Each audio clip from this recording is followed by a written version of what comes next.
আসসালামু আলাইকুম। Quick fly কনসালটেন্সির YouTube চ্যানেলে সবাইকে স্বাগতম। আজকে আমরা কথা বলবো কানাডার ভিজিট ভিসা রেশিও নিয়ে। বর্তমানে কানাডার ভিজিট ভিসা রেশিও খুবই ভালো। বর্তমানে কানাডার ভিজিট ভিসা হইতেছে অনেক। বর্তমানে কানাডার প্রসেসিং টাইমটা অনেক কমে আসছে। যে 1 থেকে 2 মাস আগে যেটা ছিল 80 থেকে 85 দিন, সর্বোচ্চ 90 দিনে চলে গেছিল।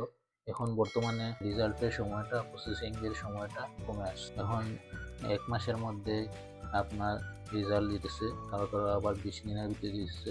অনেকে দেখা গেছে আপনার রিফিউজ ফাইলে আপনার দেখা গেছে 15 দিনের ভিতরেই দিতেছে। কানাডার রেশিওটা ডিপেন্ড করে হয়েছে কি আপনার সম্পূর্ণ প্রোফাইলের উপর, আপনার ডকুমেন্টের উপর, আপনি কতটুকু জেনুইন ডকুমেন্ট দিতেছে, আপনি কি সবগুলা রিকোয়ারমেন্ট ফিল আপ করতেছেন কিনা। এখন আপনার খুবই রেস্ট্রিক্টেডভাবে ওরা সব কিছু চেক করে এবং দেখে যে আপনার সব কিছু ঠিক আছে কিনা। আমরা যদি কানাডার প্রসেসিং চেক করি, বর্তমানে প্রসেসিং টাইম কতদিন লাগে, তাহলে এখানে দেখতে পারবো। আপনার এই ওয়েবসাইটে গিয়ে কানাডা.ca এটা অফিসিয়াল ওয়েবসাইট।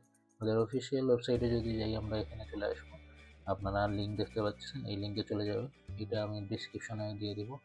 এখানে গিয়ে দেখবেন টেম্পোরারি রেসিডেন্সের চয়েস করবেন, তারপর আপনার কানাডা ভিজিটর ভিসা আউটসাইড কানাডাতে চয়েস করবেন, তারপর এখানে বাংলাদেশ সিলেক্ট করে দিয়ে গেট প্রসেসিং টাইমে ক্লিক করবেন। তাহলে দেখবেন এখানে সর্বোচ্চ সময় 32 দিন লাগে, মানে হইতেছে কি 32 দিন কার্য দিবস কানাডা।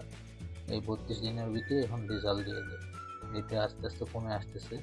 এখন বর্তমানে আবার দেখা যাইতেছে আগে দিত 10 বছরের মাল্টিপল ভিসা, এখনও দেয় 10 বছরের মাল্টিপল ভিসা, কিন্তু এখন সিঙ্গেল এন্ট্রি দেয়, অথবা হলো গিয়ে 3 মাসের বা 6 মাসের ভিজিট ভিসার মেয়াদ দেয়। এটা নতুন কিছু দেখতে পারতেছি আমরা কদিন ধরে কানাডার ভিজিট ভিসার ক্ষেত্রে।